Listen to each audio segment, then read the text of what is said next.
বেতন বৃদ্ধি ও সরকারি সুযোগ সুবিধা প্রদান সহ একাধিক দাবিতে আন্দোলনে নামল পশ্চিমবঙ্গ আশাকর্মী ইউনিয়ন। এদিন বালুরঘাট শহরে একটি মিছিল করে দক্ষিণ দিনাজপুর জেলা শাসকের দপ্তরের সামনে হাজির হয়ে বিক্ষোভ দেখান সংগঠনের সদস্যরা।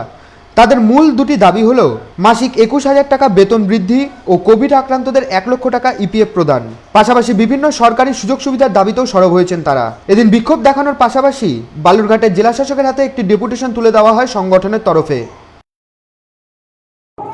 আমরা আজকে 13 দফা দাবিতে রাজ্য ভবনে রাজ্যপালের কাছে এবং মাননীয় মুখ্যমন্ত্রীর কাছে যাওয়া হচ্ছে সমগ্র রাজ্যের আশা কর্মীদের সঙ্গে করে। আমরা সেই কর্মসূচিতে করোনা অতিমারির কারণে যেহেতু আমাদের এখানে ট্রেন অ্যাভেলেবেল নেই, তাই রাজ্যের কর্মসূচির সঙ্গে সংহতি জ্ঞাপন করে আমরা এখানে ডিএমের মাধ্যমে মাননীয় মুখ্যমন্ত্রীর কাছে আমাদের স্মারকলিপি পাঠাবো। মূল দাবিটা কি? মূল দাবি আমাদের সবসময় যেটা আমরা বলে থাকি যে আশাকর্মীরা ফরম্যাট প্রক্রিয়ায় যে কাজ করছে, এই ফরম্যাট প্রক্রিয়া বাতিল করে সরকারি কর্মচারীর স্বীকৃতি দিতে হবে।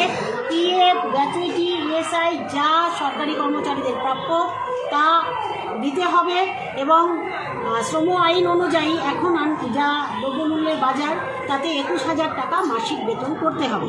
সুভাষ সরকারের রিপোর্ট, কুলিক নিউজ, বালুরঘাট।